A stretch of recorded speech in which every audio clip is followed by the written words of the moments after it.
안녕하십니까. 이 재미없는 보고서에 대해서 설명을 들으시겠다고 이렇게 많이들 와주셔서 약간 놀랍기도 하고, 예. 좀 전에 제가 이거 금요강좌를 한 2년 만에 처음 하는데요. 곳에 많이 바뀌었네요. 무슨 극장도 아닌데, 예. 사실 뭐 조셔도 되고요. 애정행각도 하셔도 되고요. 남들 방해만 하지 마십시오. 예. 오늘 강의는 한 50분쯤 수업하고 10분 쉬고, 예, 한 20-30분 더 하고 질의를 받도록 하겠습니다. 자, 그러면 이제 시작을 해보겠습니다. 제 먼저 하겠습니다. 저는 지금 소개해 주신 대로 한국은행 통화정책국 정책협력팀의 차장으로 근무하고 있고요. 이번 통화신용정책보고서 발간 과정을 총괄 담당을 했습니다. 작성 과정을 총괄했다는 것은 제가 다 쓴 건 아니라는 겁니다. 그래서 나중에 질문들 수준이 굉장히 높다고 들었는데 제가 모르는 거는 모른다고 하는 거에는 자신이 있으니까, 예, 말씀드리는 중간에라도 언제든지 끊고 질문하셔도 됩니다.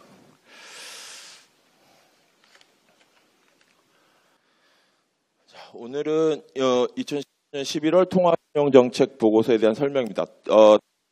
한국은행 법에 의해서 발간해야 되는 보고서는 3가지 종류가 있습니다. 우선 연차 보고서가 1년에 한 번씩 나가야 되고요. 그리고 통화신용정책 보고서와 금융안정 보고서가 법에 의해서 1년에 2번 이상 발간되게 되어 있습니다. 그 법에 따라서 한국은행은 매년 4월과 10월에 통화신용정책 보고서를 발간하고 있습니다. 이번 11월이 된 거는 뭐 큰 이유가 있는 건 아니고 저희 금통위 의결 날짜 관계상 발간일이 11월 3일이었기 때문에 11월이라고 붙은 겁니다. 먼저 통화신용정책 보고서라는 게 어떤 것인지, 어떤 의미를 갖는지, 왜 발간을 우리나라만 하는 게 아닙니다.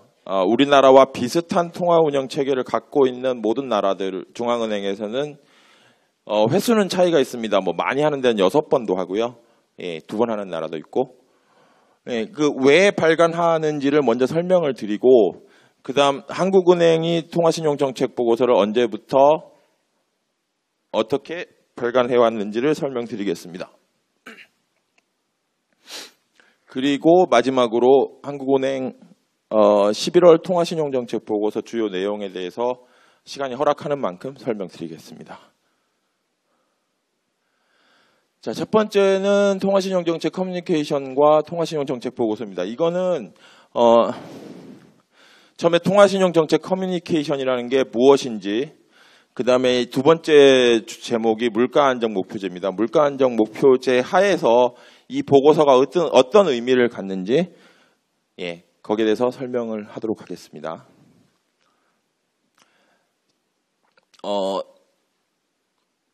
통화정책 커뮤니케이션은 정책과 관련하여 중앙은행이 가계, 기업, 정부, 그리고 금융기관까지, 그러니까 모든 경제 주체들과 의사를 소통하는 모든 행위들을 가리킵니다.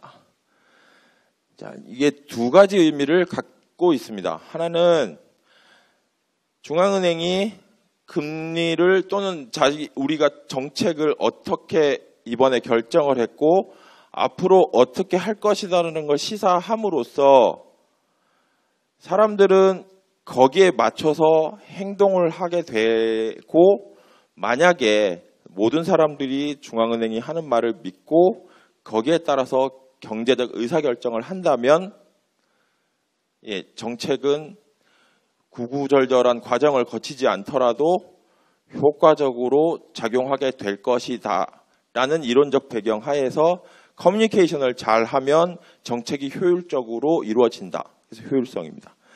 또 하나는 한국은행 직원들은 선거에 의해서 뽑히거나 선거에 의해서 뽑힌 사람들이 뽑은 사람들이 아닙니다. 그럼에도 불구하고 거시정책의 절반을 행하고 있죠.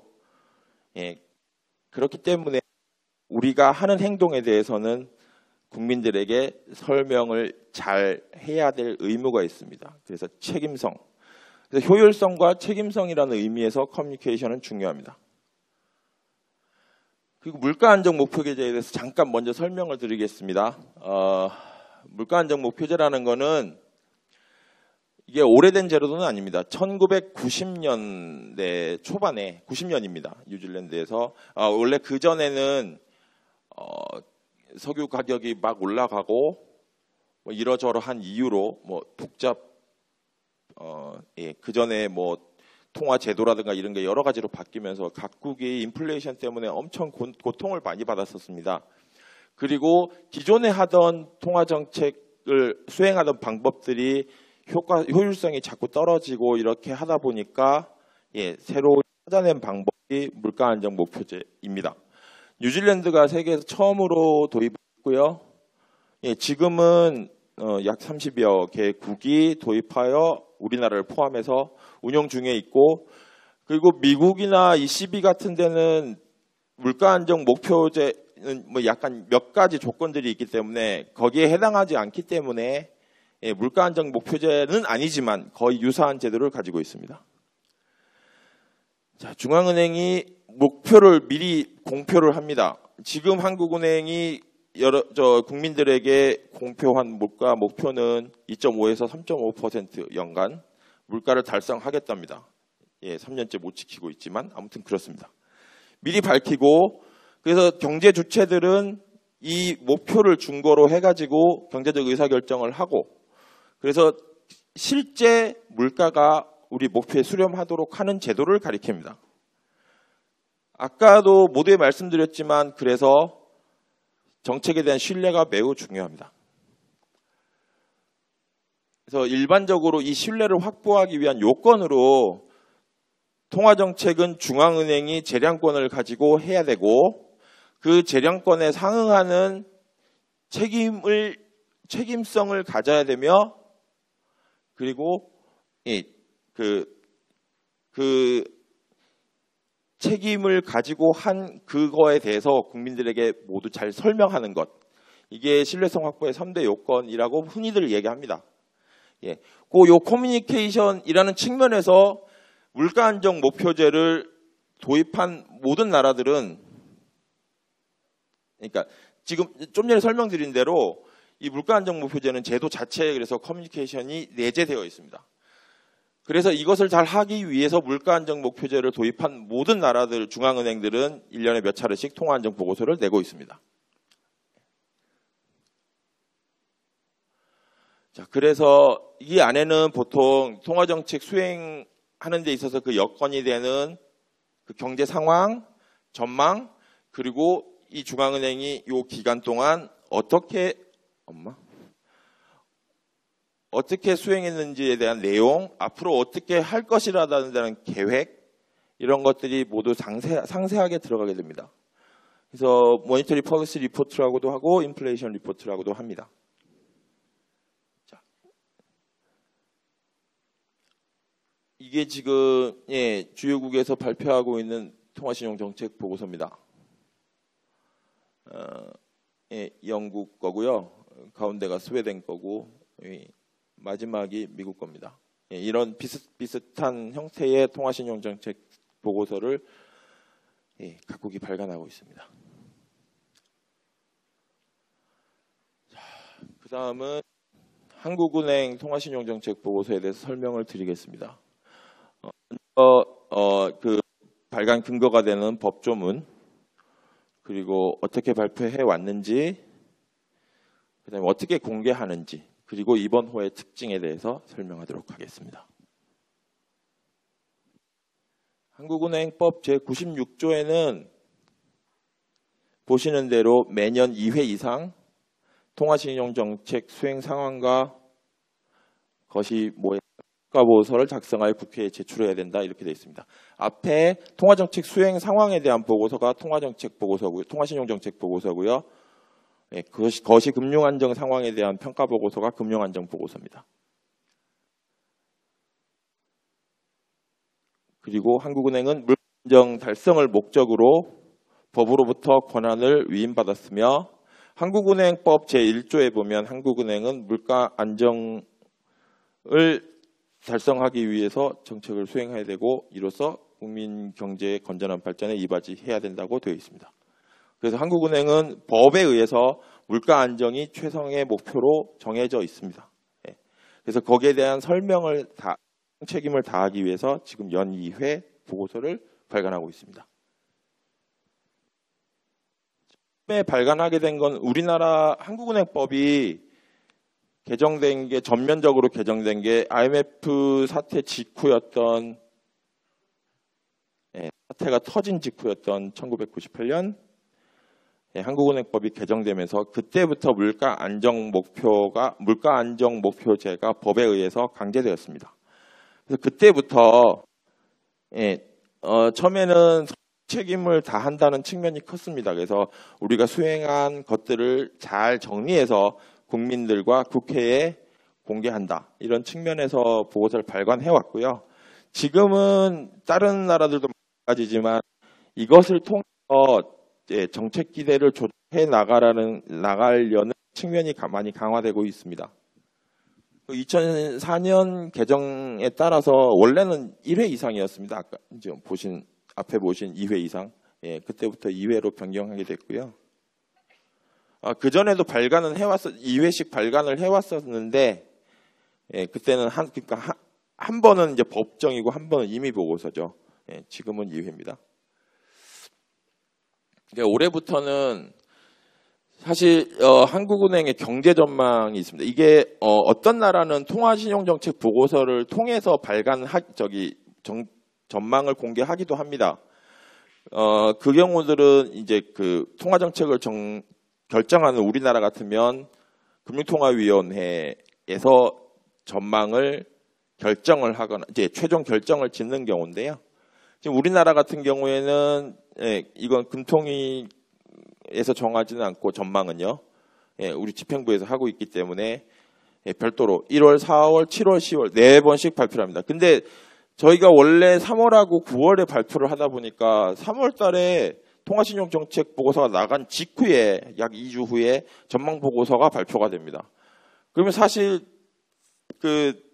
우리 보고서에 있는 전망은 약간 오래된 전망이 되는 거죠.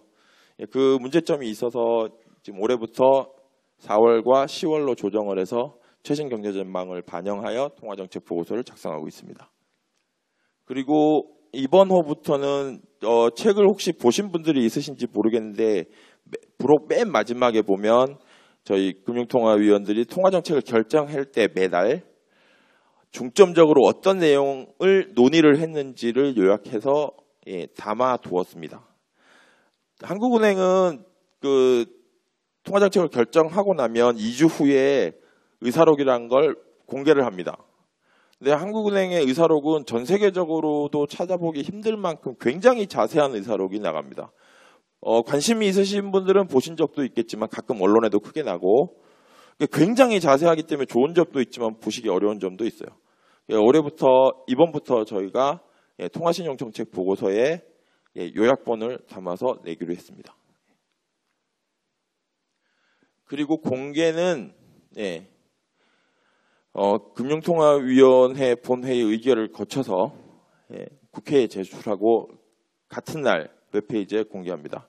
그리고 언론에 대해서는 기자 설명회를 실시하게 됩니다. 이번 달 통화신용정책 보고서는 오른쪽에 보시는 그림처럼 생겼습니다.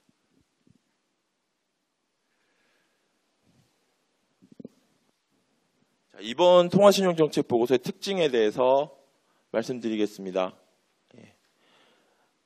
아까 좀 전에 말씀드린 대로 매월 통화정책 결정할 때 금통위원들의 논의 내용을 요약해서 요약본을 저희가 만들어 드리고 금통위원들께서 일일이 다 손을 보신 겁니다.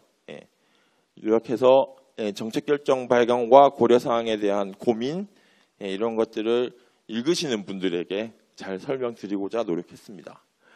그리고 이번에는 원래는 없던 것들인데요. 통화신용 정책 관련 주요 이슈라고 책을 보신 분들은 알겠지만 제일 뒤쪽에 보시면 상당한 분량의 작은 페이퍼가 2개 들어 있습니다. 그래서 지금 벌어지고 있는 일들에 대해서 또는 벌어진 일들에 대해서 설명을 잘 해보고자 노력을 더 했습니다. 이번에는 기준금리를 저희가 한 1년 동안 4차례 이상 내리는 등의 많은 노력을 기울였습니다. 근데 국민 여러분들은 부족하다고 느끼는 분도 있을 거고 어떤 분들은 저것들이 왜 자꾸 대출 늘어나게 금리만 자꾸 낮추나 이러다 큰일 나는 거 아닌가 뭐 이런 걱정을 하신 분들도 있고 그래서 기준금리를 내려서 그동안 뭐가 어떻게 됐는지를 설명해 보고자 했습니다.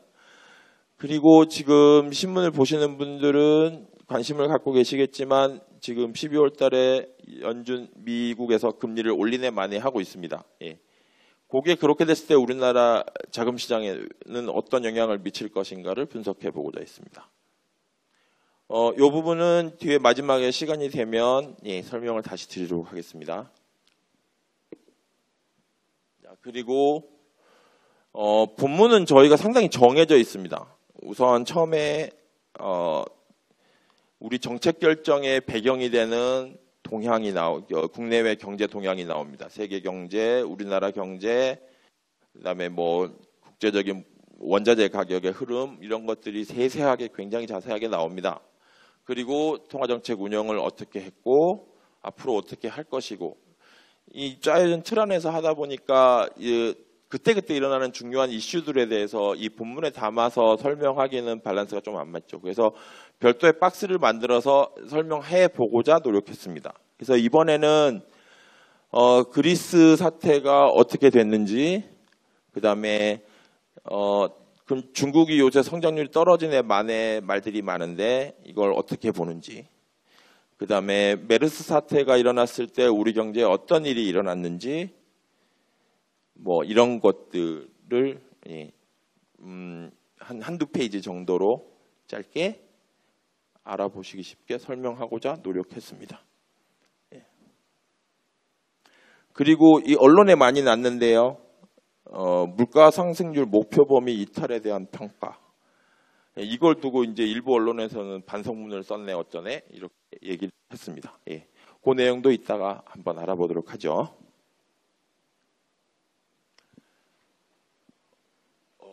시작한 지 20분 됐는데 마지막 챕터로 와버렸습니다. 자, 이제 마지막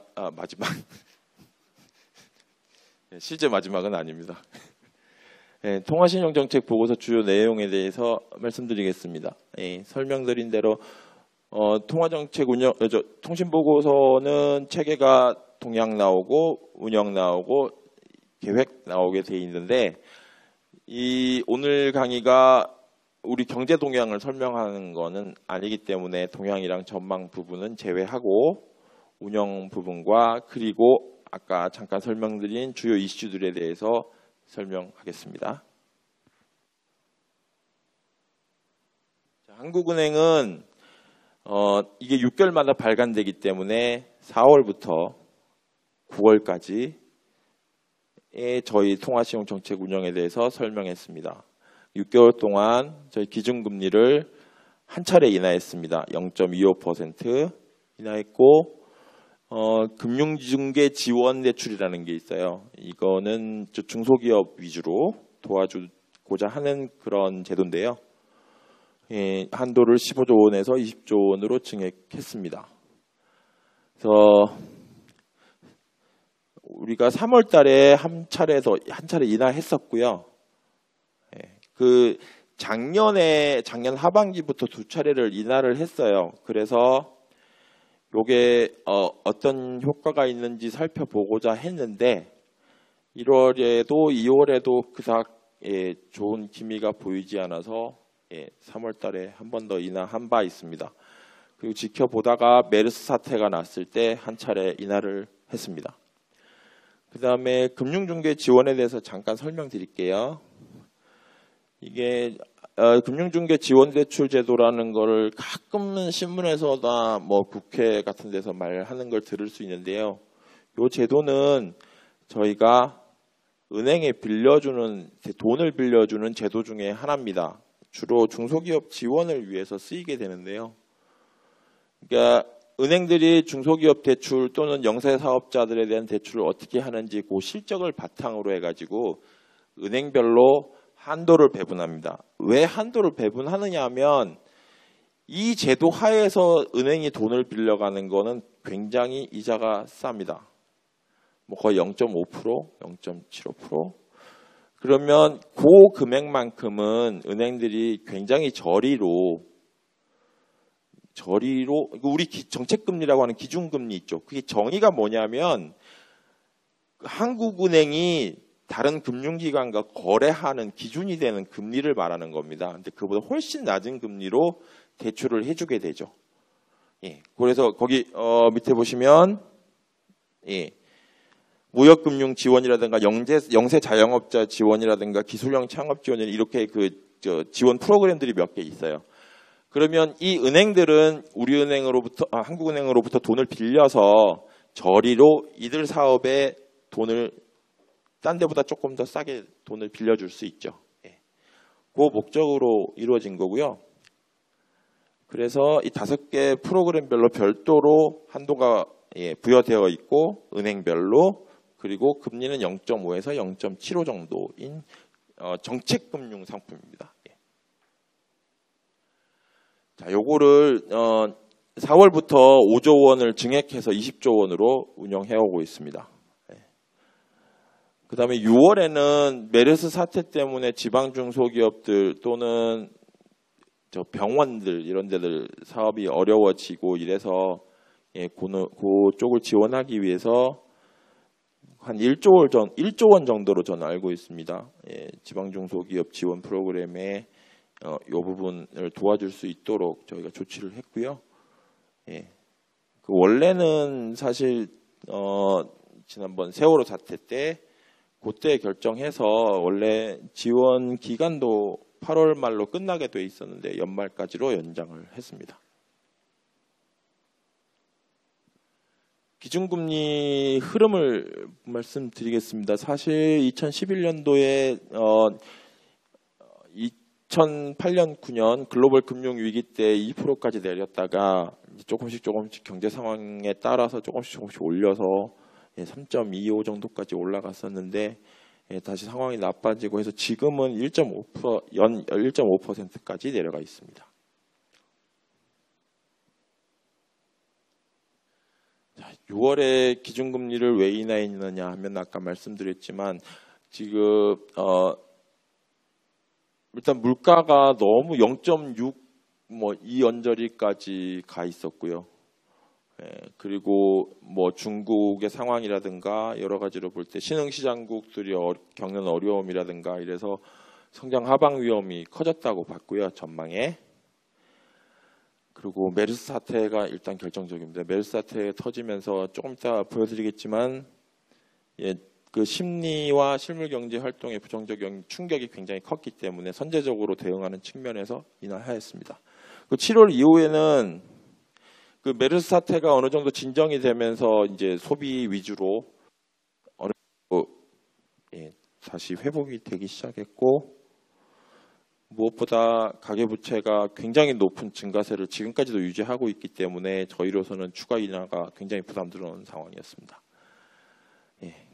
그래서 유지해왔습니다.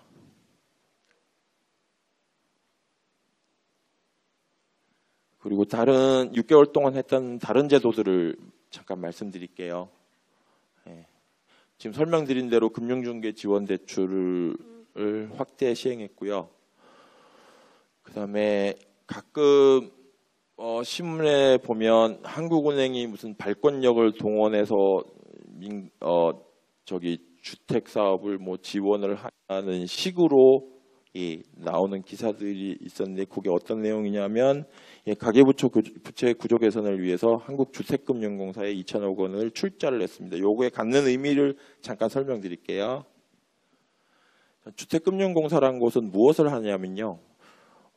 여러분들이나 여러분들 부모님께서 집을 사시게 되면 은행에 주로 주택담보대출을 받게 되죠. 그러면 옛날 같으면 은행이 여러분들에게 돈을 빌려주고 나면 그 채권을 그냥 만기까지 계속 갖고 갑니다. 그러면 뭐 가용자원이 줄어드니까 자기 다른 이익 추구도 못하게 되는 거고 언제 어디서 빵꾸가 날지를 모르니 겁이 나죠. 예. 그런데 지금 한국주택금융공사에서 그 채권들을 인수를 해서 그러면 신용도가 굉장히 낮은 사람도 있고 굉장히 좋은 사람도 있고 예, 그렇겠죠. 예, 그것들 다 모아서 쪼개서 신용을 조금 높여가지고 예, 팔게 됩니다. 장기 채권으로. 그때 합쳐서 쪼개서 팔 때 여기서 빵꾸가 난 거는 주택금융공사에서 갚아주겠다는 지급보증을 하게 됩니다. 그러면 합쳐서 잘린 그 채권이 좋은 등급의 평가를 받게 돼서 예, 좋게 팔리게 되죠. 그래서 그때 지급보증을 할 때 당장 돈이 필요한 건 아니지만 이게 빵꾸가 나면 진짜 주택금융공사가 갚아줘야 되지 않습니까? 그래서 어느 정도 제한이 있어요. 지금 걔네 규정상 따져보면 자본금의 약 50배? 예. 이 정도까지만 지급보증을 하도록 되어 있습니다. 근데 저기 얼마 전에 기억나시겠지만 그 주택담보대출들 금리 낮춰주면서 고정금리로 막 바꾼 적 있죠. 예, 그거를 주택금융공사가 그 채권을 다 샀는데 그 지급보증을 할 방법이 없잖아요. 자본금이 부족하면. 예, 거기에 쓰기 위해서 저희가 출자를 했던 겁니다. 예, 안심전환대출. 네. 그렇게 해서 그때 2천억을 추가로 출자를 했습니다. 그 다음에 또 하나 한 게 회사채 시장에서 지금 회사채 발행이라든가 잘 안 돼가지고 어려움이 많다는 이야기들이 많았습니다. 그래서 사실 그거를 잘 하게 해주려면 신용보증기금에서 지급보증을 해주고 하면 원활하게 될 것 같지 않습니까? 근데 거기도 역시 자본금이 필요합니다. 근데 거기는 사실 민간의 신용지원을 저희가 해주는 건 사실 어불성설이기 때문에 산업은행이 거기에 대해서 출자를 아마 한 걸로 알고 있습니다. 할 계획이던가 실제 했는지는 잘 모르겠습니다만. 예. 근데 거기에 대해 소요되는 재원을 저희가 지원을 하기로 결정을 했습니다. 그래서 관심이 있으신 분들은 아시겠지만 작년에 보면 한때 한국은행이 산업은행에다가 3조 얼마를 빌려준다 이런 말들이 나온 적이 있는데요. 실제로는 500억 원 정도를 지원하기로 결정을 했습니다. 그 부분 약간 설명을 잠깐 드릴게요. 이게 어떤 식으로 지원을 하냐면 한국은행이 산업은행에다가 3조 4천억을 빌려줍니다. 지금 아직 빌려주진 않았어요. 그 금리는 0.5%고 1년간 0.5%로 빌려줍니다. 그러면 그날 한국은행이 또 별도로 채권을 발행합니다. 통한증권이라고 하거든요. 증권을 발행해서 산업은행에 팝니다. 3조 4천억을. 그러면 그날 우리한테 빌려간 돈을 산업은행은 그대로 채권 매수 대금으로 저희한테 도로 가지고 오게 되죠. 그리고 산업은행은 채권을 갖게 됩니다. 근데 이 채권 금리가 2%예요. 수익률이. 그럼 0.5%에 빌려주고 2%짜리 채권을 받았으니 산업은행은 1.5%를 먹는 겁니다. 그래서 3조 5천억을 빌려줬는데 실제로 나가는 돈은 실제로 이 제도가 시행이 된다고 해도 실제로 지원하는 금액은 500억 원 정도고 500억 원을 산업은행이 신용보증기금에 출자를 하도록 하는 이런 식입니다. 이렇게 하는 이유는 한국은행은 어느 나라나 마찬가지입니다. 중앙은행은 빵꾸 나면 안 됩니다. 중앙은행이 발권력을 동원해서 누군가를 도와줬을 때 거기서 잘못되면 신뢰에 큰 손상을 입기 때문에 이 경우에 사실 이 짓을 왜 하냐, 그냥 500억 주지라는 생각을 하실 수 있는데 그 신용에 대한 리스크는 산업은행이 다 지도록 하라는 게 이 제도의 취지입니다. 그러니까 신용보증기금이 실제로 만약에 어떤 이유 때문에 망하는 한이 있더라도 산업은행은 그러니까 1년 후에 저희 돈을 갚아야 됩니다. 그래서 500억 원을 지원하기로 했습니다. 이건 아직 나간 건 아닙니다. 자, 그리고 이 부분은 금융시장 안정정책들을 한 겁니다. 이건 사실 그냥 읽어보셔도 될 것 같아요. 그냥 시장이 하도 빨리 변하니까 저희는 모니터링을 하고 있다가 뭔 일이 생기면 저희 부서가 여러 개 있습니다. 다 모여서 이거 어떻게 할 것인가? 그리고 뭐 저희는 당분을 정해서 나가서 뉴스를 보고 있기도 하고 뭐 이렇게 합니다. 그리고 그 가계부채 문제가 심각하기 때문에 저희 나름대로도 많은 노력을 하고 있고, 그다음에 가계부채 상황에 대해서 실제로 모든 전수를 다 볼 수 있도록 지금 데이터베이스 구축도 방단 작업을 하고 있고, 정부와 협력해서 지금 대책도 여러 가지로 강구 중에 있습니다. 그리고 지금 중국이랑 협조를 만약에 한쪽이 어려운 상황에 처했을 때 그 통화 문제로요. 그 서로 자국 통화를 주고 받을 수 있는 그런 제도를 지금 가지고 있는데요. 이 자금을 이용해서 위안화로 수출입 결제 대금을 결제할 수 있는 이런 제도라든가 여러 가지 지금 그 통화 안정 방안을 실시하고 있습니다. 그래서 그리고 이 금융 규제 관련 국제기구 참여 등은 요거는 이제 그 글로벌 은행들 있지 않습니까? 뭐 CT라든가 이런데 이거는 이제 글로벌 하니까 뭐 예를 들어 영국하고 뭐 프랑스랑 어디랑 해가지고 미국이랑 해서 CT 은행에 뭐 문제가 없는가 막 이런 회의체도 있고 한 이제 그런데 열심히 참여해가지고 정보를 얻고 그 우리 금융 안정을 도모하는데 노력을 기울였다 이런 말입니다.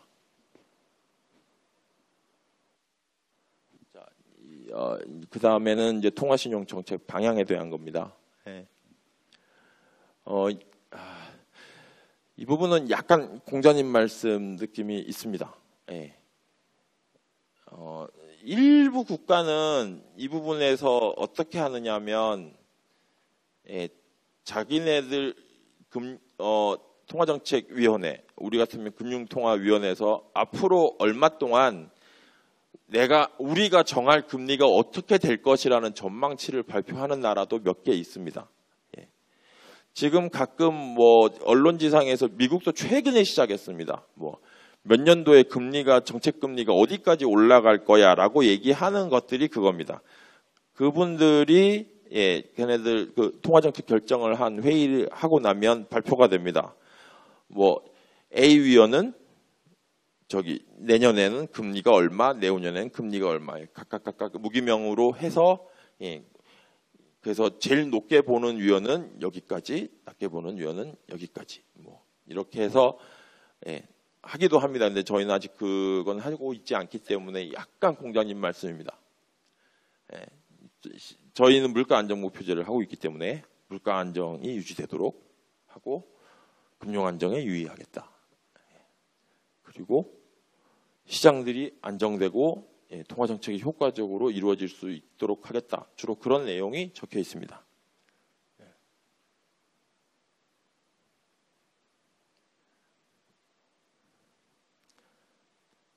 자, 여기 위의 내용도 그런 금융 안정 국제 대외 금융 안정을 열심히 도모하겠다는 그런 의미고요. 마지막 부분이 이제 가계부채입니다. 지금 가계부채가 많이 빠르게 증가해오고 사실 지금까지 짧게 설명을 드렸는데 물가 문제가 저희로서는 굉장히 부담스러운 문제이기는 합니다. 여러분들이 어떻게 느끼시던 지금 실제 소비자 물가 상승률은 아직 1%에도 미치지 못하고 있는 상황이고, 그래서 일부 시장이나 전문가들은 왜 금리를 안 낮추냐, 뭐 미국 0%에 가까운데 니들은 뭔데 1. 몇 프로냐 이런 이야기들이 실제로 비판이 많기도 합니다. 그리고 한국은행이 내릴 것인가 안 내릴 것인가를 놓고 사실 전문가들 사이에 많은 배팅이 이루어지기도 하지요. 근데 사실 저희가 충분히 이 정도면 낮다고 생각하는 것도 있지만 또 상당 부분은 저희가 금리를 내리면 제일 먼저 반응하는 게 가계부채입니다. 뒤에 시간이 되면 설명드리겠지만, 그래서 가계부채는 그러니까 가계부채가 막 늘어나고 있을 때는 어떤 조건이 됐을 때 중앙은행이 더 완화적으로 정책을 가져갈 것인가, 이런 거에 대해서 저희는 많은 고민을 해오고 있는 상황입니다. 아무튼 현재까지는 가계부채가 굉장히 빠르게 반응을 하기 때문에 이 부분에 대해서 유의하겠다는 걸 설명드린 겁니다.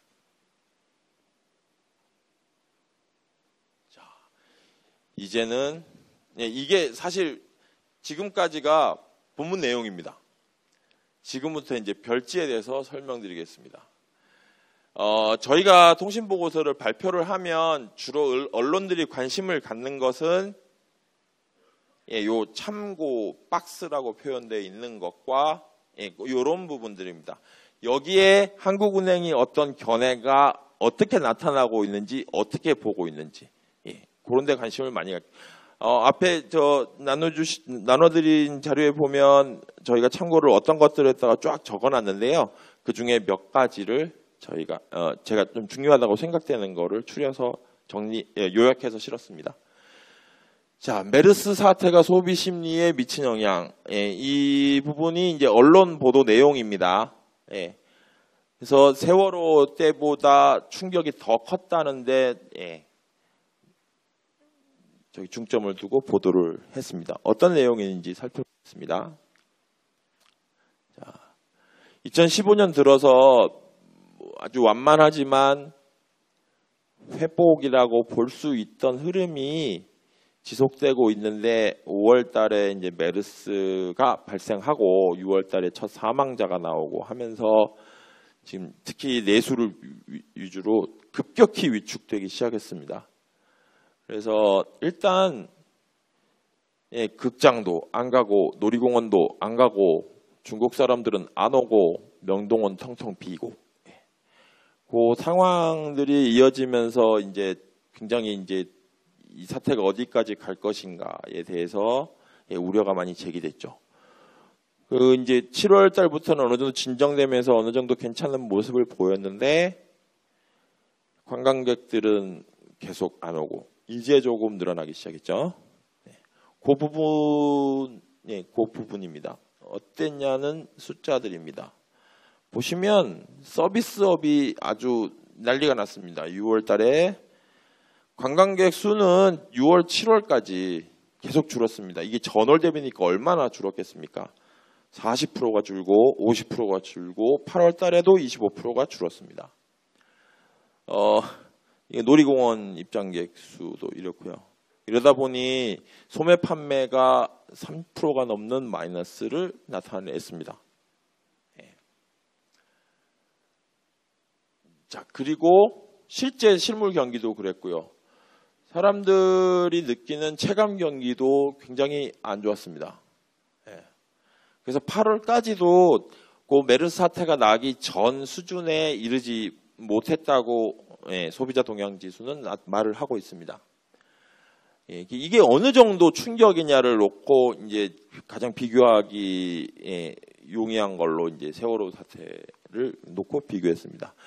결론만 말씀드리면 세월호 때에 비해서 단기적인 충격은 더 컸고 반면 회복도 빨라서 뭐 영향의 크기는 비슷했다. 뭐 이렇게 지금 우리는 결론을 내리고 있습니다.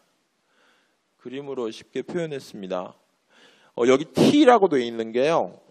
작년 4월 세월호는 작년 4월. 그다음에 메르스는 올해 아마 6월인 걸로 알고 있습니다. 보면 이 서비스 소비를 보면 이렇게 완만하나마 회복 흐름을 보이다가 세월호 때 저렇게 메르스 때는 확 꺾였다가 올라가는 걸 보실 수 있을 겁니다. 오른쪽 그림은 이제 흔히 말하는 소비자 심리 지수입니다. 이때도 완만하지만 회복되다가 훅 꺼지는 걸 볼 수 있습니다. 심리 같은 경우에는 세월호 때도 이건 뭐 세월호는 사실 두려운 건 아니니까 실제 소비 활동에 엄청나게 영향을 미쳤다고 보기는 어렵지만 심리적인 면에서는 굉장히 위축을 가져올 수밖에 없죠. 심리 같은 경우는 비슷하게 회복되는 것을 볼 수 있습니다.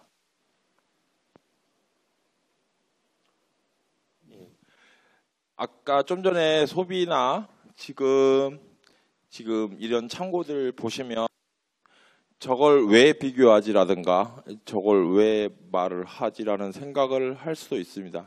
근데 예를 들어 좀 전에 봤던 그 메르스 사태랑 세월호 당시 비교 이런 것들은 그러니까 이게 항상 소비가 이제 막 꺼지기 시작하고 뭐 저 2, 4분기 GDP 결과 나오는 거 보면 거의 괴멸적이라고 말할 만큼 안 좋게 나오고 그러면 계속 갈 것인가 이런 거에 대한 사실 관심들이나 걱정들이 없을 수가 없어요. 물론 또 시장에서 만약에 우리가 더 내릴 거라고 베팅한 쪽에서는 또 왜 이렇게 됐는데 안 내리냐 뭐 이런 식의 말들을 할 수도 있습니다. 근데 보시면 메르스 사태 때는 또 세월호 때랑은 달리 충격은 굉장히 컸지만 빨리 올라갈 것이라는 그렇게 파악을 했기 때문에 그렇게 봐야 저희가 전망을 할 때든 어떨 때든 그렇게 보고 앞을 내다보는 그런 측면이 있겠죠.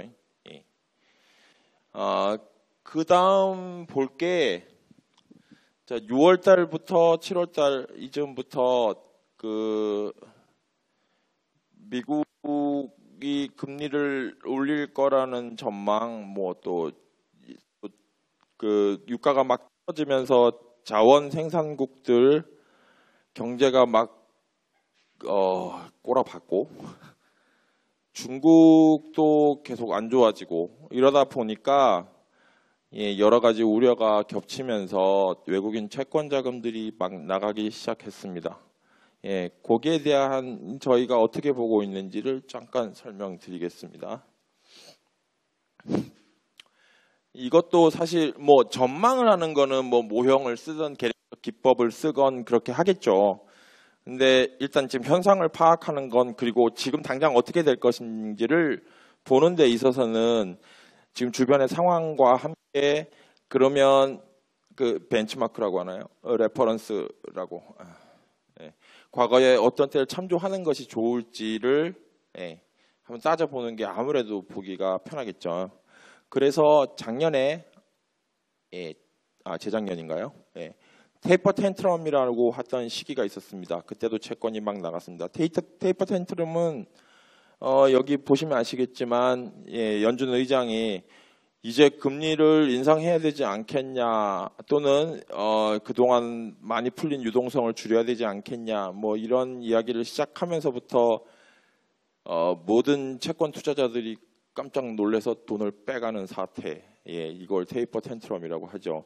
지금 미국이 2009년도 8년도 이 당시부터 지금 유동성을 전 세계에다가 엄청 뿌려놨기 때문에 사실 언제 이게 사실 만약에 회수를 한다든가 줄이기 시작하면 걷잡을 수 없는 일이 벌어질 수도 있기 때문에 항상 이제 긴장을 하고 있을 수밖에 없죠.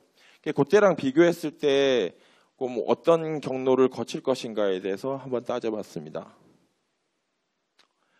먼저 차이점을 보면 차이점부터 먼저 볼게요. 그 당시와 채권 매도 주체를 보면 그때는 주로 글로벌 투자자들이 많이 빼갔습니다. 이번에 약간 특징적인 거는 그 일부 신흥시장국 중앙은행들도 우리도 마찬가지고 외환보유액을 이제 굴려야 될 거 아닙니까? 그러다 보니 일부 중앙은행은 우리한테도 적지 않은 돈을 투자를 하고 있습니다. 채권에. 근데 이제 좀 전에도 말씀드렸지만 신흥국들이 갑자기 어려워지기 시작하니까 걔네들도 이제 걱정이 되니까 조금씩 빼가기 시작했어요. 이제 그렇게 돼서 이게 보통 중앙은행은 투자자라고 분류하기 때문에 예, 좀 안정적인 자금으로 봅니다. 보기는. 근데 그러니까 요런 면은 조금 이제 그때 당시에 비해서 이제 유의를 해야 될 측면이죠. 그다음에 환율은 2013년 즈음에는 채권 자금은 막 나갔는데 예, 이게 미국이 사실 금리를 올린다 하면 미국 경제가 또는 글로벌 경제가 괜찮아질 거라고 볼 수도 있는 거기 때문에 꼭 그것 때문이라고 말할 수는 없겠지만 아무튼 주식 자금들은 들어왔습니다. 그러다 보니까 그 당시에 우리나라 환율은 그닥 움직임이 없거나 오히려 하락을 했는데요. 환율 하락은 원화 가치가 높아진다는 겁니다.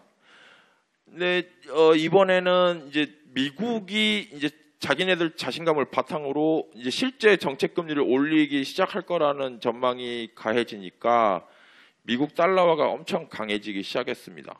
예. 그래서 그거를 이제 이게 환율이요. 지금 제가 아니라 어떤 미국 사람이 한국에 주식이나 채권을 사가지고 있어요. 나갈 때는 지들 돈으로 바꿔가야 될 거 아닙니까? 그렇죠? 근데 지금은 그러면 원화 표시 채권이고 삼성전자 주식은 원으로 표시되잖아요. 팔고 나가려는데 그럼 원화가 지금 왕창 평가 절하가 돼 있으면 여기서 주식에서 아무리 돈을 많이 벌었더라도 가져 나갈 돈이 줄어들잖아요. 그러니까 이게 미국 달러화가 앞으로 가치가 높아질 거야라고 생각하는 순간 얘들은 나갈 수밖에 없습니다. 예. 쉽게 얘기해서 그런 겁니다. 예, 이게 누군가 혹시 보고 설명이 틀렸다고 얘기할 수는 있습니다. 사실 근데 개념적으로 그렇습니다. 예. 그래서 이번에 채권 투자 자금이 나갈 때는 사실 우리나라 원화에 굉장히 그 하락 압력, 그러니까 환율 상승 압력으로 작용했습니다.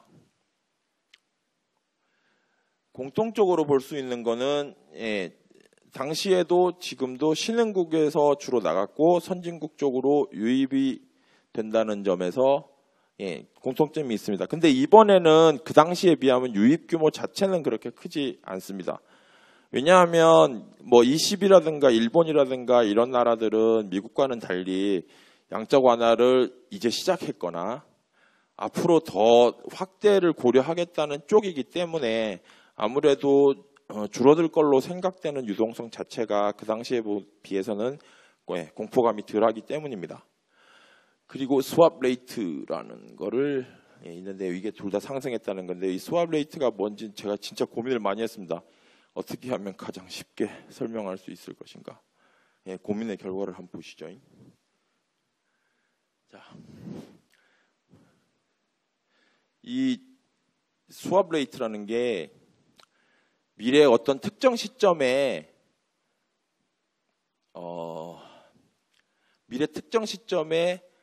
나는 달러화를 바꿀 거야. 지금 갖고 있는 원화로. 근데 그게 미래 특정 시점에 환율이 어떻게 될지 아무도 모르잖아요. 그래서 오늘 미리 정해놓는 거예요. 그걸 선물 환율이라고 합니다. 그 선물 환율과 오늘 현재 환율의 차이입니다. 그 선물 환율이 예를 들어 1,050원이고 오늘 환율이 1,000원이면 스왑 포인트라고 해서 그건 50원입니다. 근데 스왑 레이트는 그걸 이제 비율로 나눈 거죠. 그래서 이것을 스왑 레이트라고 합니다. 자, 그러면 아주 간단히는 스왑 레이트가 올라간다는 말은 환율이 높아지면 원화 가치가 떨어지는 거죠. 그러면 내가 만약에 한 달 후에 달러화를 바꿔서 나가야 되는데 얘가 어떻게 될지 모르는 상황이라 이거 나는 지금 이 선물 환율대로 하면 나는 최소한 손해는 안 봐라고 판단한다면 오늘 그거를 확정시켜 버리는 거죠. 내가 한 달 후에 바꿀 달러화를. 이게 올라간다는 말은 그러면 한 달 후에 지금 현재 평가하기에는 한 달 후에 원화의 가치가 굉장히 낮을 거라고 보는 거죠. 그래서 이 스왑 레이트가 올라가면 외국인 투자자 입장에서는 스왑 레이트가 올라간다는 건 이 돈을 뺏어 나갈 유인이 더 커지는 겁니다. 그래서 스왑 레이트가 올라가면 흔히들 채권 투자 자금, 그러니까 그 거래 이 외국에 투자해서 그 투자를 할 유인이 줄어드는 거죠. 예를 들어 설명드릴게요. 자, 약간 현실성은 떨어지지만 국내 금리가 만약에 6%, 해외 금리가 1%, 이게 미국이라고 쳐요. 그럼 미국에 살고 계시면 1%의 자금을 빌려서 6%, 그럼 한국의 채권을 사면 6%를 받을 수 있어요. 그러면 만약에 환율이라는 게 없다면 미국의 모든 자금은 한국으로 오겠죠. 왜냐? 5%를 더 받을 수 있으니까. 근데 이 환율이 있죠. 그래서 현재 환율이 1,000원이고 그 미래 특정 시점, 그러니까 1년이라고 칩시다. 그때 환율을 그때 미리 정한 지금 미래 환율이 1,050원이라고 칩시다. 그러면 금리 차는 5%가 나요. 그러면 다 들어와야 되죠. 지금 말씀드린 대로. 근데 이 스왑 레이트라는 게 또 5%예요. 그러면 차익거래 유인이 뭐냐면, 왜냐면 5%는 이제 환에서 손해를 보게 돼 있는 거예요. 미리 확정돼 버린 거예요. 그래서 빵입니다. 이러면 안 들어오는 거죠. 그래서 이거보다 스왑 레이트가 만약에 낮으면 몰려 들어오겠죠. 그럼 이게 올라간다는 말은 나간다는 말입니다. 아시겠습니까? 그래서 이때는 스왑 레이트가 양쪽 다 크게 올라서 차익거래 유인이 줄어들면서 외국인들의 채권 투자 감소폭이 확대됐다. 이 원인을 보면 좀 달라요. 2013년도에는 우리나라 기업들이 외국에서 원화표시 채권을 엄청 팔았습니다. 원화표시 채권을 팔면 어떤 일이 생기냐면 달러화로 자금을 조달했잖아요. 받아왔어요. 그러면 은행 가서 이 달러화를 원화로 바꿀 거 아닙니까? 그렇죠? 그러면 달러화 공급이 시장에 확 늘어나니까 지금 환율은 달러화 공급이 늘어나니까 달러 가격이 떨어지겠죠. 그럼 지금 환율이 떨어집니다. 근데 이 기업들이 언젠가는 갚아야 될 거 아닙니까? 그 돈을. 그 갚을 때를 생각해 보면 그땐 또 달러화로 바꿔야 되겠죠. 그러면 그 시점에 선물 환율은 아주 심플하게 설명하면 그때 환율은 그때는 또 원화를 또 가져가서 은행 가서 달러로 바꿔야 되니까 달러에 대한 가격이 올라가는 거예요. 그렇게 되면 2013년도는 그런 이유로 스왑 레이트가 급격하게 올라간 겁니다. 그래서 그러면 채권 해외 투자자들은 이렇게 되면 내가 여기 투자해도 먹을 게 없는데 하고 나가는 거죠. 이번에는 조금 이유가 다릅니다. 이번에 나갈 때는 미국이 환율이 세질 거니까 미국 돈의 가치가 올라갈 것 같아서 스왑 레이트가 올라간 겁니다. 그래서 나간 겁니다. 아시겠죠? 그래서 보시면 자 아까 앞에서 설명드린 걸 보면 이제 신흥국들이 어려우니까 중앙은행들도 이제 들썩거리기 시작했다. 이런 측면은 그 당시에 과거에 비하면 약간 더 안 좋은 요인이죠. 근데 그 유출 규모라든가 이런 상황을 상정해 보면 그리 비관적은 아니라 이렇게 볼 수 있는 거라는 거죠. 그래서 신흥시장국의 움직임이라든가 이런 걸 잘 봐야 된다. 이런 시사점을 가지고 있는 참고 박스 되겠습니다. 자, 그 다음 이게 보도가 제일 많이 된 겁니다. 사실 어디 가서 밖에 나가서 강의를 해보면 물가가 0. 몇 %라서 우리가 목표를 지키지 못해서 대단히 송구스럽다고 얘기하면 사람들이 이런 말도 안 되느니라고 얘기를 합니다. 믿을 수 없다. 근데 아무튼 그렇습니다. 저희 소비자 물가는 지금 0%에서 헤매고 있습니다. 저희 목표는 아까 말씀드린 대로 2.5에서 3.5입니다. 이게 왜 3년 내내 이런 적이 한 번도 없습니다. 왜 이런가에 대해서 분석한 것입니다. 사실 이게 지금 이 부분을 쓰는 게 사실 통화신용정책 보고서를 발간하는 이유 중에 하나입니다. 아까 그 물가 안정 목표제라는 거 말씀드렸죠. 처음 도입됐던 뉴질랜드는 한 1년 정도지만 이걸 못 지키면 총재 목이 날아갈 수 있다는 그런 계약도 있었던 적은 있습니다. 지금 뭐 그렇게 하는 데는 아무 데도 없습니다. 대신 설명을 잘 하라고 하죠. 그건 어떤 나라는 영국 같은 데는 이제 재무장관에게 반성문 비슷한 편지를 씁니다. 뭐 우리가 이렇게 해서 목표를 지키지 못했고 우리가 이렇게 하면 앞으로 뭐 멀지 않는 장래에 목표로 회귀할 수 있을 겁니다. 그러면 대부분은 이제 장관이 잘 이해하고 있습니다. 열심히 해주십시오. 이런 답장을 보내는 공개 서신이 오가고 뭐 이런 식으로 여러 가지 방법이 있습니다. 예, 저희 같은 경우에는 뭐 주로 이런 방법을 씁니다. 아니면 지금 조사국에서 발간하는 인플레이션 리포트를 통해서 이런 분석들을 상세하게 보시기를 원하면 항상 보실 수 있게 그렇게 하고 있습니다. 자, 보시면 한국은행이 잘 해서일 수도 있고 우연의 일치였을 수도 있고 세법이 좋아서 그럴 수도 있는데 과거에 보면 물가 목표가 잘 지켜져 왔습니다. 대체로. 그런데 2013년을 기준으로 이때까지 파란 선이 소비자 물가입니다. 갭은 벌어지기만 하고 올라올 생각을 안 합니다. 근데 변명이라고 할 수도 있는데 사실 이 기대 인플레이션 이게 뭐냐면 소비자 동향 조사라는 저희 조사가 있는데 거기 보면 몇천 가구에 대해서 물어봅니다. 앞으로 1년 동안 물가가 어떻게 될 것이라고 보십니까? 그래서 숫자를 써 주십사 합니다.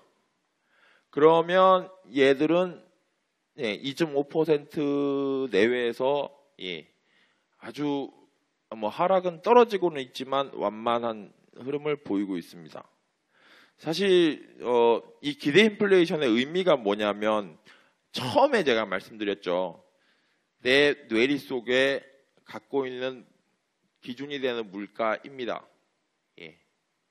그래서 이보다 물가가 더 비싸면 와 비싸다고 느끼는 거고 내가 받을 돈을 정할 때는 인상이라든가 뭐 급여라든가 판단할 때 준거가 되는 물가라고 할 수 있죠. 이게 2.5% 내외에서 안정이 돼 있다 함은 이론적으로 볼 때 멀지 않은 장래에 물가는 올라간다는 것을 의미합니다. 현재 떨어져 있다면 그렇기는 합니다. 아무튼 이렇습니다. 왜 그런지를 살펴보겠습니다. 자, 한국은행은 물가 안정 목표를 하고 있기 때문에 경기뿐만이 아니라 물가가 자꾸 목표를 하회하게 되니까 기준금리를 떨어뜨리지 않을 수가 없습니다. 자꾸 떨어뜨렸습니다. 근데도 계속 물가도 같이 떨어집니다. 이유가 뭘까? 언론에서는 뭐 변명이라고도 얘기하는데 사실이 그렇습니다. 이게 원래 아까 저분도 말씀하셨지만 저희가 통제할 수 없는 충격이 있지 않습니까? 유가가 뭐 100몇십 불 하다가 요새 뭐 40불도 뭐 어쩌고저쩌고 이렇게 나오면 이건 충격입니다. 사실. 이런 충격들은 장기적으로 볼 때 사실 상하로 상쇄가 되어야 정상입니다. 지금 2년 넘게 계속 떨어지기만 하는 이런 이례적인 상황이 계속 되니까 그래도 우리나라는 수입 의존도가 굉장히 높기 때문에 뭐 사실 유가가 떨어지면 약간 속수무책에 가깝습니다. 그럼 이게 이례적으로 이렇게 길게 가기 때문에 떨어질 수밖에 없는 상황이긴 해요. 그리고 농산물 가격도 그렇습니다. 이게 농담인데요. 완전 농담이죠. 제가 재작년에 물가분석 팀장한테 아니 맨날 전망도 틀리고 우쭐라고 그랬더니 괜찮아 9월달에 태풍 2번은 오겠지. 요즘 태풍도 안 와요. 그리고 뭐 축산물 이런 거는 어떻게 병들이 그렇게 자주 나는지 병이 걸리면 먹을 수가 없잖아요. 가격이 떨어집니다. 이 농산물들도 계속 지속적으로 이런 일이 벌어지니까 사실 그거는 구조가 계속 만약에 그렇게 태풍이 1년에 몇 번 오다가 그냥 비가 안 오는 걸로 만약에 굳혀진다면 거기에 맞춰서 사실 우리 목표라든가 정책적 대응이라든가 전망이라든가 달라져야 되죠. 근데 그거는 사실 좀 시간이 지나야 아니까요. 2012년도에 저희가 물가를 설정할 때는 뭐 구제역이 어떻게 될지 메르스가 어떻게 될지 이런 건 사실 상상하기는 어렵죠. 그리고 뭐 국제 유가가 한 80불 되는데 와 이게 40불 갈 거야. 이거는 그렇게 전망하는 사람은 아무도 없죠. 사실.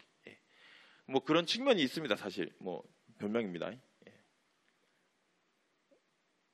사실 아까 질문하신 것 중에 통제할 수 없는 걸 어떻게 하려고 그러냐라고 얘기를 합니다.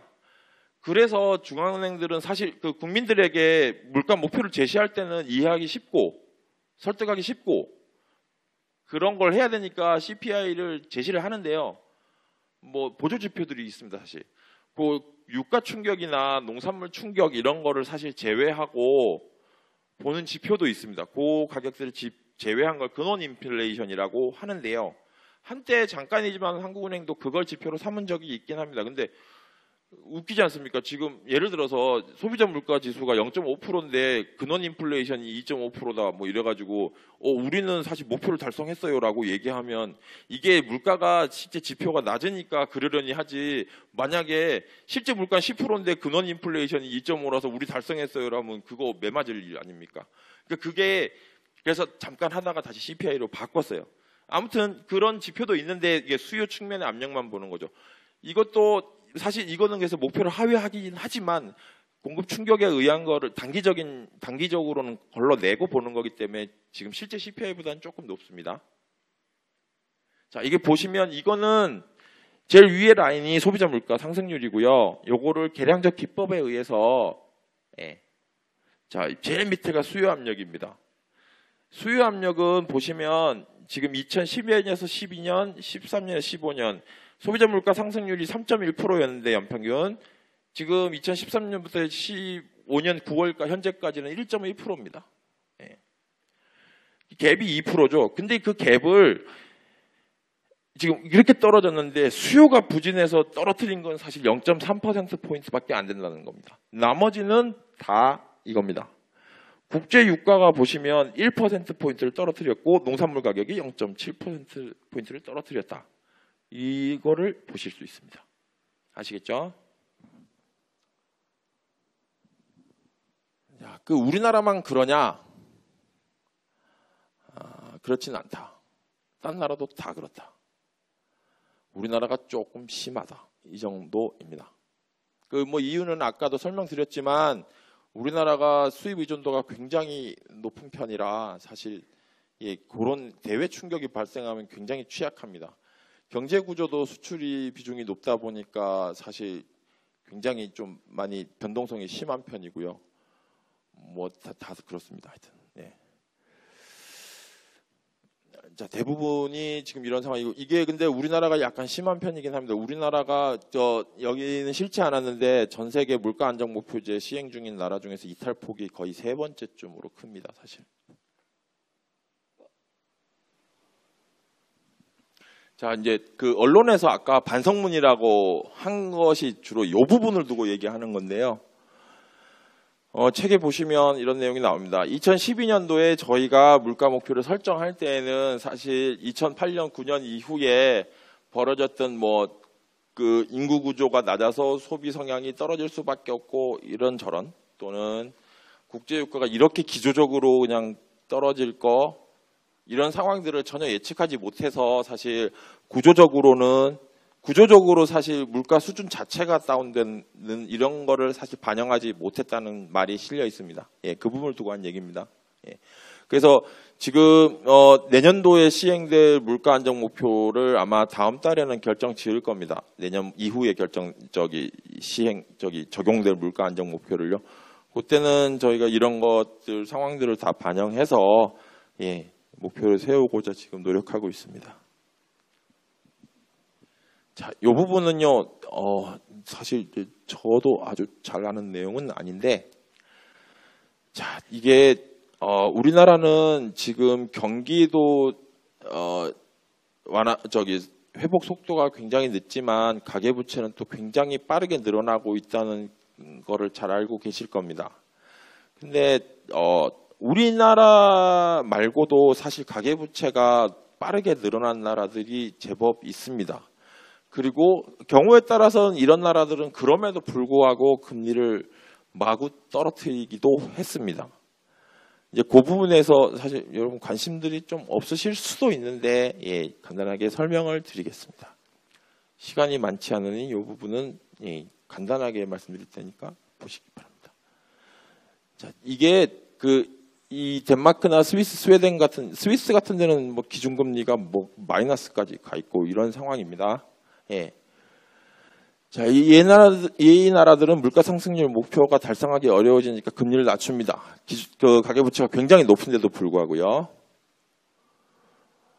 근데 이런 나라들은 보면 공통적인 점이 채무 상환 능력이 안정적이라는 겁니다. 그게 뭐냐면 소득 대비 원리금 상환 비율이 그리 높지 않고 저축률이 높고 그 다음에 복지가 잘 돼 있어서 연금 소득이 높고 그래서 평생 갚아 나가는데 크게 문제가 없고 이런 전제 조건들이 있습니다. 그 다음에 가계부채 구조가 안정적이라는 거죠. 이거는 무슨 말이냐면 많이 버는 사람들이 대부분의 대출을 갖고 있다는 거죠. 뭐 우리나라도 여기서는 크게 다르지는 않습니다. 그 다음에 금융 시스템이 안정적이라는 건데 여기 거시 건전성 강화 조치, 여기 LTV DTI라고 많이 들어보셨을 겁니다. 이게 LTV는 담보를 얼마나 인정해주냐.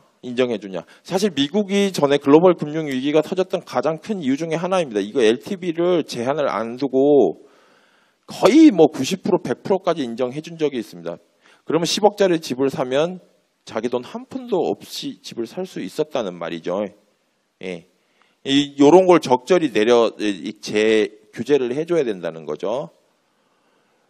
DTI는 총 부채 상환 비율입니다. 이 소득을 감안을 하라는 거죠. 돈을 빌려줄 때는.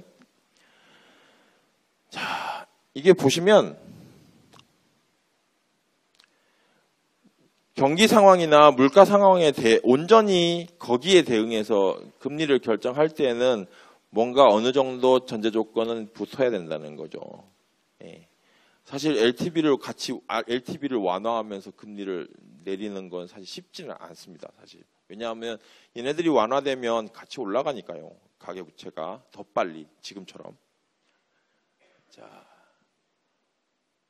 이제는 이슈 분석 부분을 간단하게 보겠습니다. 이 부분은 기준금리 조정을 하고 나서 경제 상황이 어떻게 변했냐입니다. 결론부터 말씀드리면 저희가 금리를 내리면 금융기관의 여신 및 수신금리도 빨리 내려가고요. 그것도 적지 않이 내려가고요. 그리고 대출이 늘어납니다. 일반적으로는 대출이 늘어나면 그 돈으로 TV도 사고 놀이공원도 가고 해외여행도 가고 해서 소비가 늘어나고 금리가 낮으면 기업들은 돈을 더 많이 빌려서 투자를 해서 고용도 하고 그래서 투자가 늘어나고 경기가 빠르게 되어야 정상입니다. 그래서 설명을 드린 건데요. 보면 금리까지는 빨리 갑니다. 가끔 기사 보시면 아시겠지만 뭐 수신은 바로 저희 금리 결정하면 그날도 떨어지죠. 여신도 서서히 떨어집니다. 대출도 늘어납니다. 근데 소비가 안 늘고 투자도 안 늡니다. 뭔가 문제가 있는 거긴 하죠.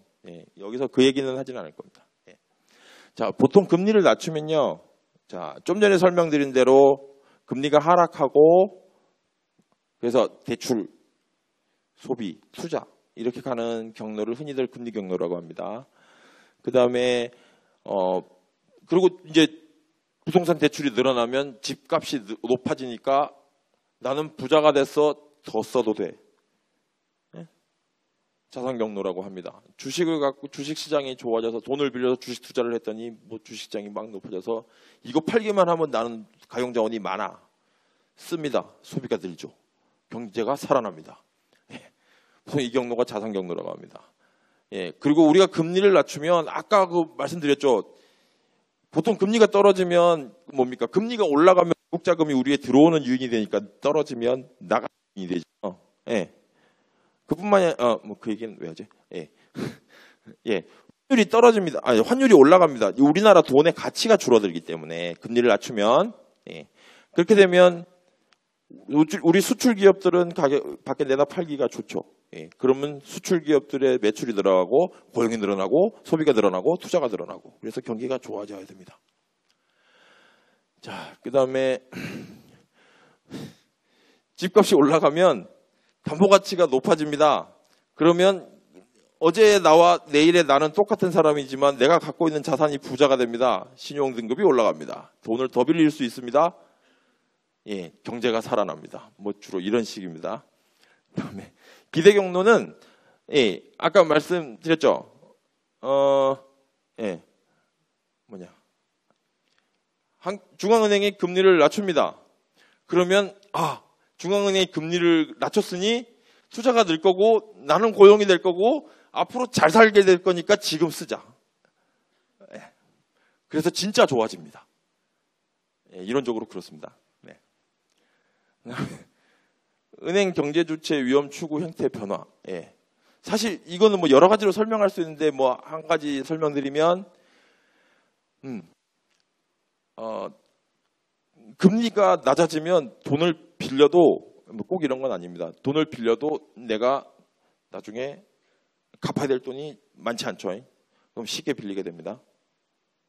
그러면 쉽게 빌릴 수 있기 때문에 보다 더 간이 크게 주식에 투자하고 리스크를 추구할 수 있습니다.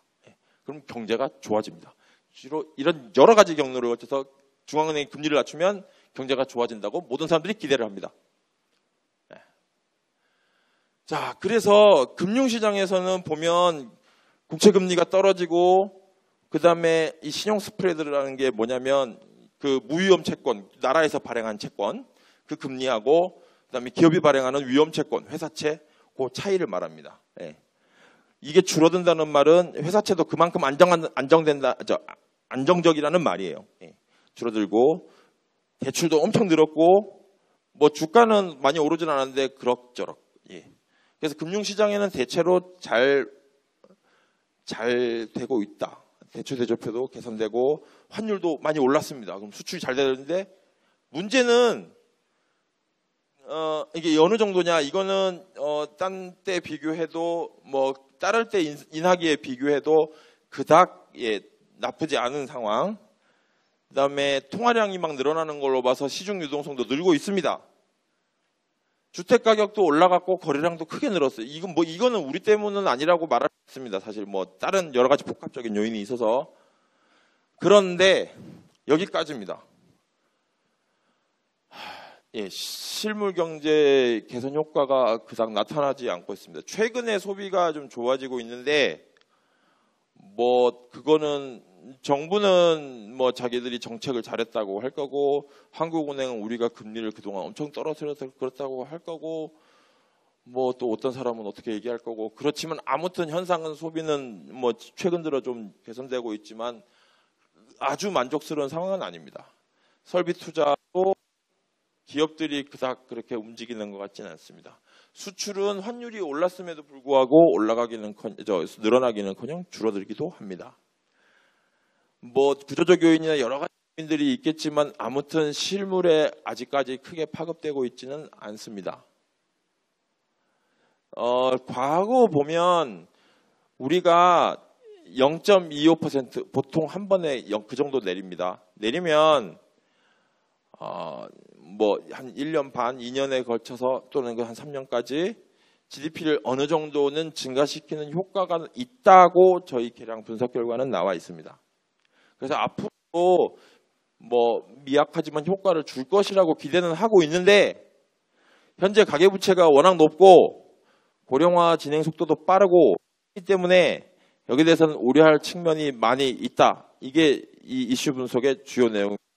따라서 결론을 말씀드리면 금리를 낮춰서 금융시장은 좋아졌고 금융시장의 대출 여건은 좋아졌고 그리고 주택시장까지는 잘 흘러갔는데 그 다음이 지금 아직 미진하다는 뜻입니다. 사람들 가끔 보면 니네들 금리를 낮췄더니 뭐 가계대출만 늘었다든가 이 경기가 안 좋은데 저기 금리를 안 낮추고 뭐 하냐고 하면서 가계대출은 어떡할 거냐라고 말을 하게 되는데 아까 보여드렸지만 중앙은행이 금리를 낮춰서 경기가 좋아질 때까지 가는 경로의 태반은 대출이 늘어야 됩니다.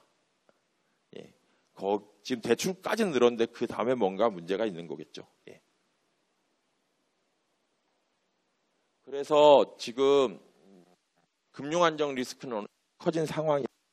예. 그래서 가계부채 문제에 유의해야 된다. 예. 이것이 이슈 분석의 결론입니다. 지금 작은 글씨로 굉장히 많은 양을 제가 너무 짧게 줄이긴 했는데 예, 요지는 이겁니다. 지금 하나가 더 있는데요. 자, 금리를 인상하더라도 우리가 꼭 높일 필요는 없다. 뭐 이런 내용입니다. 사실 이거는 보시면 미국이 금리를 올리더라도 지금 이미 시장에 선반영되어 있기 때문에 장기 시장 금리가 국제 시장에서 그렇게 빠르게 높아지지는 않을 거기 때문에 뭐 우리가 당장 따라 올릴 필요는 없다. 시장에 미치는 영향도 우려하는 만큼 크지는 않을 생각이다. 뭐 이런 내용입니다. 예. 예, 그리고 설사 자금들이 미국에서 그러니까 해외 금리가 올라가서 자금들이 어느 정도 빠져나가더라도 현재로서 우리 대응 능력은 충분하다고 본다. 예, 요 내용입니다. 자, 너무 드라이한 보고서를 가지고 설명을 드리다 보니 예, 좀 어떠셨는지 모르겠습니다. 아무튼 오늘 강의는 제가 끝내겠고요. 예, 앞으로도 열심히 긍정적인 마인드로 한국은행 바라봐 주시기 바랍니다. 감사합니다.